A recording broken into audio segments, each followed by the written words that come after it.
What is it that gives your life a sense of meaning and purpose? Because once you find that, it puts you in your power place. See, if you know what your life work is, I encourage you to start working on it. If you can't do it all at one time, do just a little bit of it. And if you don't know what it is that you showed up to do, if you don't know why you're here, I encourage you to find out what your purpose is here. What is the meaning of your life? What will be different? Have you ever asked yourself that question?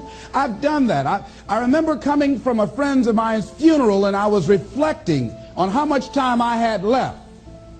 And I went for a walk in a park thinking about this guy whose life was so promising. And I mean, he wasn't an old guy. He was quite young, in fact. And I thought about all of the things that he said he was going to do, and he never got a chance to do those things. And I started thinking about my own life and how much time I had left to do the things that I would like to do. And at that time, I wasn't sure what my life purpose was, what my life's work was. I wasn't sure about it at that time. And I thought about it quite a lot. I had some idea, but I wasn't convinced. That I don't think I felt worthy. I didn't believe that it could be me to do this kind of work that I'm doing right now. And I say to you that if you begin to take a conscious effort to find out what it is that you're supposed to do, I say that it can literally save your life. I said that it can literally save your life. 85% of the American public, according to recent studies, are going to jobs that they hate, working on jobs that do not challenge them. They get sick thinking about going. Because, see, when you go to a job and you already know how far you can go, you can already see that proverbial glass ceiling. See, when you're going someplace and you already know how much you're going to make, you already know how far you can go, you're in a dead-end position. It erodes your self-esteem. It lowers your sense of yourself. It creates an inner turmoil. It creates an emptiness in you. So I say that your life is worth finding what it is that you're supposed to do. And I'm not saying quit your job. I'm saying find it and do just a little bit of it. Just start working at it just a little bit, but do find out what your work is and hold on to it, and don't let your dream go. Don't let it go. See, and here's something else I want you to begin to look at. Why is it that most people don't pursue their dreams or don't do better than what they're doing if they're capable of doing it? I think that many of us don't go the next step because we don't know what to do yet. And I say that the reason that we don't even explore the possibility of what to do is because subconsciously we don't believe that it can happen for us, and we don't believe that we deserve it. So here's what I'm suggesting. How much time do you spend working on you? How much time do you spend every day working on your dream? In the last 90 days, how many books have you read? In the last year, what new skill or knowledge have you acquired? What kind of investment have you made in you? So I'm saying that as you begin to look at where you want to go, if you want to make it today, and things are changing so fast you have to literally run to stand still, I'm saying that you've got to make some conscious effort to begin to work to develop you. Here's something else. Most people are not living their dreams because of fear, ladies and gentlemen. Fear, limited vision, and lack of self-esteem is what keep most people doing things they don't want to do. The same reason that people stay in relationships where they're abused or they're unhappy or it's unfulfilling, they can't see themselves beyond that relationship. They can't see themselves enjoying life without that person. They think that this is all that they can do. The same reason that people get stuck at a certain level in life, they can't see things being better for them. And they think that this is it and this is all they deserve. This is all they've ever seen. It's been passed on to them. And they think that this is it for them. Oh no.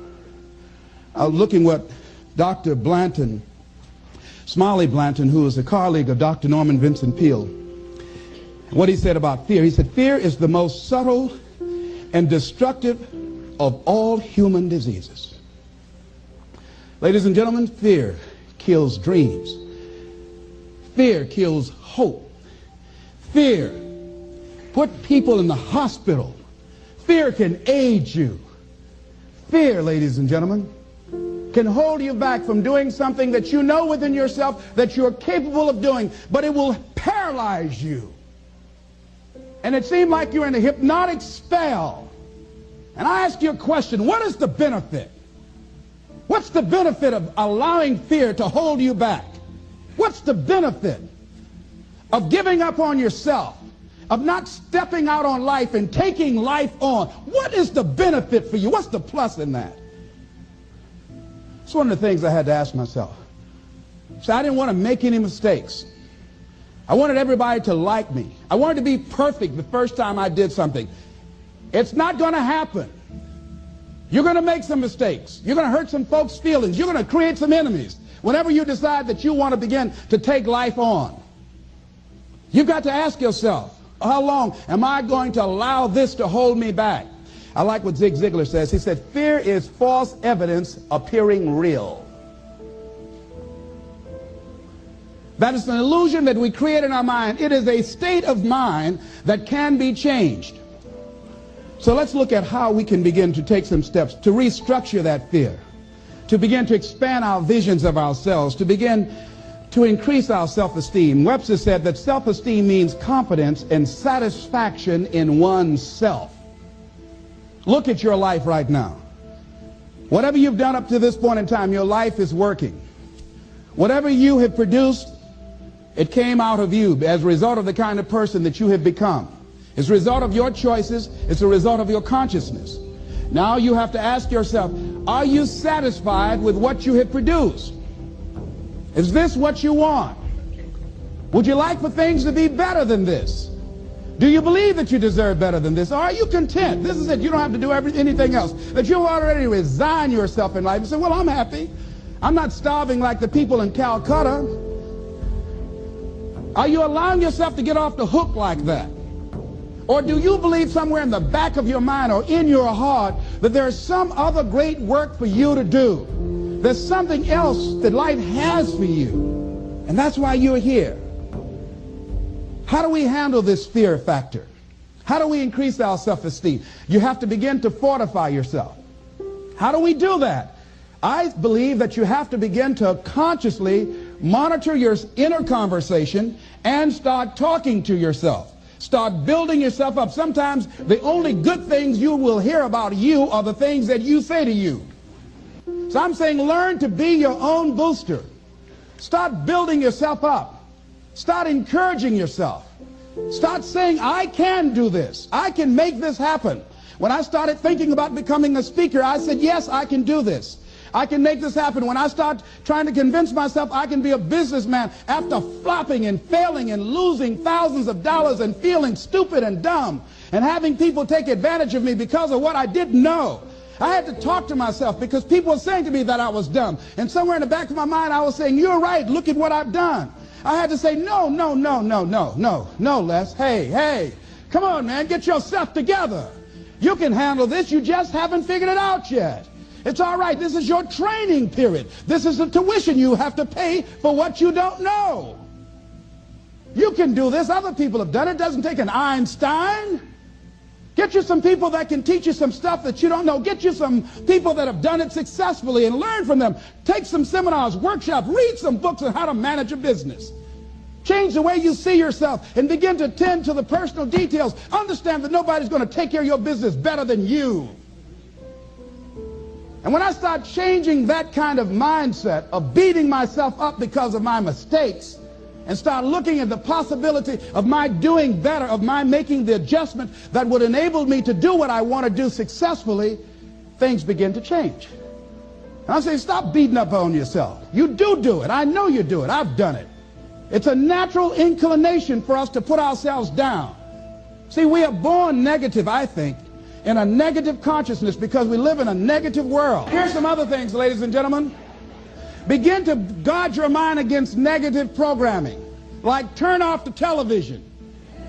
Don't watch the news. So you've got to guard the kinds of things that you put in your mind. See, if you don't program your mind will be programmed, because human beings are goal-oriented.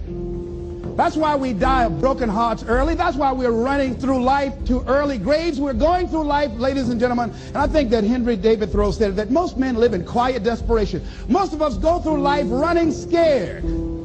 So we created this in our minds, false evidence appearing real. We made it real in our minds.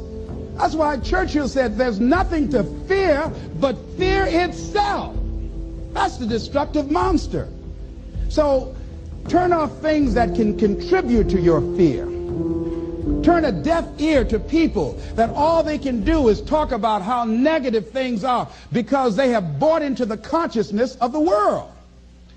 Start attending workshops, seminars, listening to tapes on a daily basis to begin to recondition your mind, to retrain your thinking. Faith comes by what? Hearing and hearing and hearing. Listen to things that can empower you, that can enable you to create a new reality for yourself, and a new life for yourself. You might appear to be strange around most people. You know, most people think you're strange if you're happy today. See, these people have not found their purpose in life. That's why they're grumpy. That's why they're miserable. That's why they're so negative. They're hurting and they want to hurt other people. So start practicing using programs for your mind. Seminars, books, workshops. Keep a journal. Record your thoughts. What's happening with you? Every day when you get up, have a journal near you. See, ladies and gentlemen, we get 3 to 4 thoughts a year that if we would act on those thoughts, they could change our life. What idea are you sitting on? Write your ideas down. And then, once you get that idea, take the leap. Take the leap. See, it's out here in the universe. If you don't take the plunge, I guarantee you, somebody else will. Take the plunge. Go into action. And ladies and gentlemen, you will be surprised how things will come together. You'll be surprised. Now, you're going to have some difficult challenges. I can tell you that now. Be aware of that. Things are not going to work out exactly right. For a time they will, sometimes. And that's when life is just playing a game with you.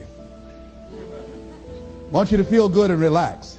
But ladies and gentlemen, go into action with your dream. And don't avoid where the fights are. Get in the midst of the fight. Get knocked down so you can learn how to fight, so you can hold your position. See, most people don't get out in the arena of life because they don't want to fight. Most people don't get out there because they don't want to get knocked down. They don't want to be dropped to their knees. But see, you're going to be dropped whether you're on the field or whether or not you're sitting on the sidelines. You're going to be dropped. So at least get dropped for something. See, that's how most people are spectators in life. You don't want to be a spectator. You want to get out in the field where the action is. And you will be amazed. After the struggle, there will be a calm period and things will begin to click for you.